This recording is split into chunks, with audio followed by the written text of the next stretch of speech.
Do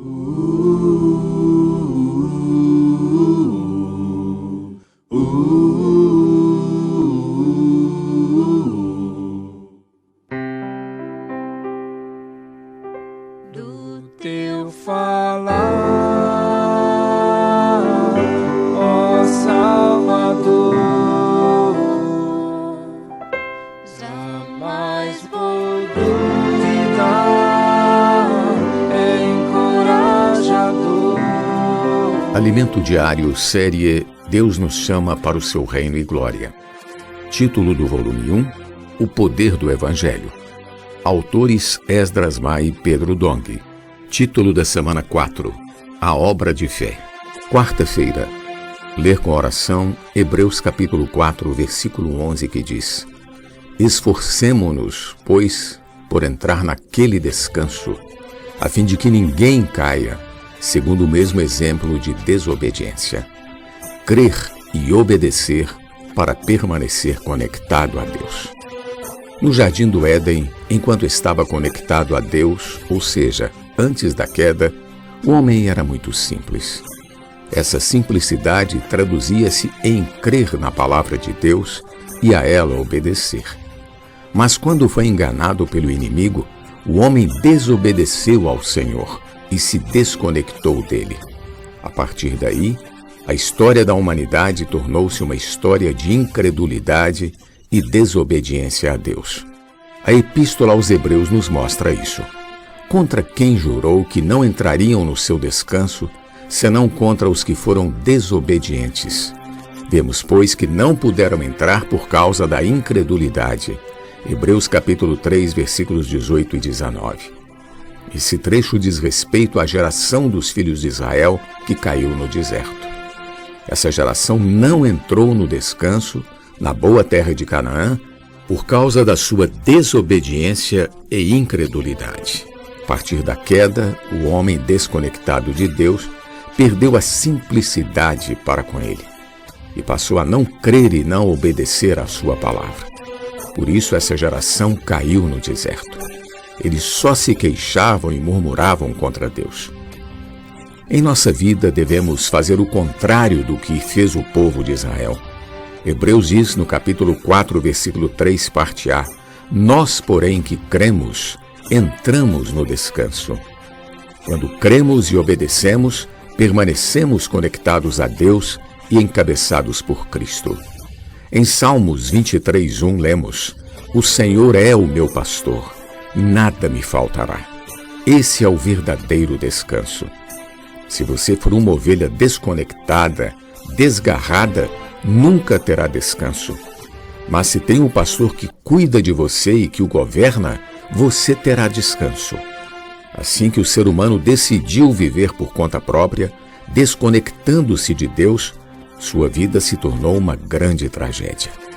Foi a partir da queda que o homem se desconectou de Deus e passou a viver por conta própria.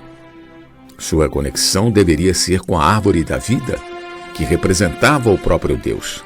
Mas o homem conectou-se à árvore do conhecimento do bem e do mal. Aparentemente, é o ser humano quem toma as próprias decisões. Na verdade, ele está nas mãos do inimigo, Satanás. O homem desconectado foi levado do Jardim do Éden para o império das trevas. No Evangelho de João, Jesus disse: Eu sou o bom pastor. João capítulo 10, versículo 11, parte A. Ele também disse que o ladrão vem somente para roubar, matar e destruir. Versículo 10, parte A, de João, capítulo 10. Esse ladrão é Satanás. E foi ele quem desconectou o homem de Deus. Sua única intenção para com o homem é roubar, matar e destruir. Existe outra grande tragédia relatada ainda no primeiro livro da Bíblia. Gênesis capítulo 6, versículos 1 e 2. Como se foram multiplicando os homens na terra, e lhes nasceram filhas. Vendo os filhos de Deus que as filhas dos homens eram formosas, tomaram para si mulheres, as que entre todas mais lhe agradaram. Muitas vezes passamos por esse trecho e não lhe damos a devida atenção. Mas o que aconteceu nessa passagem quase arruinou o plano de Deus. Os filhos de Deus mencionados aqui eram anjos caídos, dentre os que desobedeceram a Deus e seguiram Satanás em sua rebelião. Deus criou os anjos com força e poder superiores aos dos homens. Esse grupo de anjos rebeldes viu que as filhas dos homens eram formosas e as possuiu. Elas conceberam e deram-lhes filhos. Essa mistura corrompeu a espécie humana. Isso foi uma grande ofensa a Deus.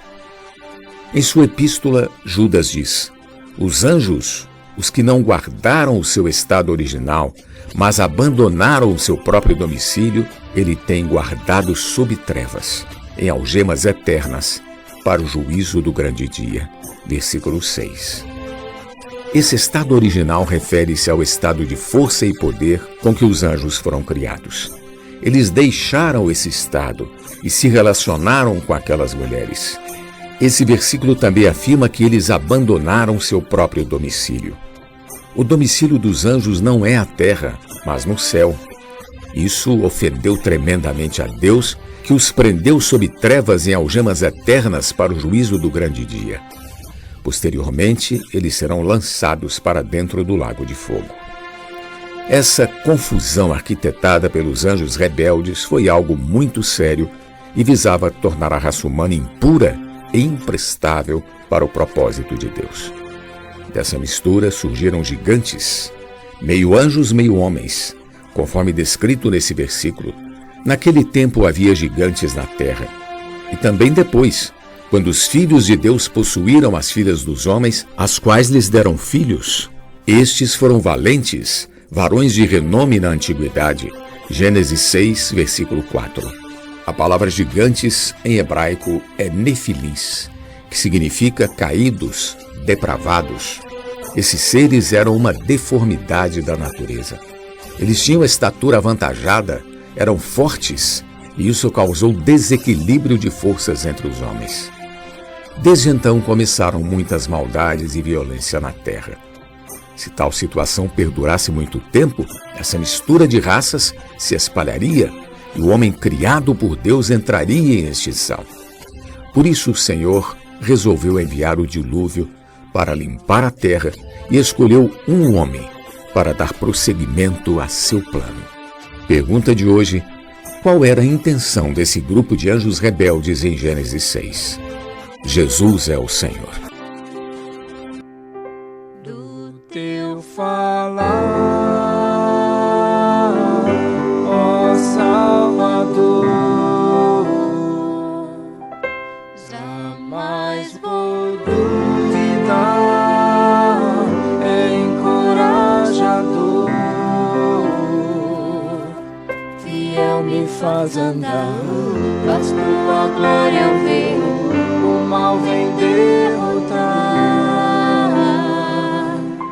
Fiel me faz andar, faz tua glória eu ver, o mal vem derrotar.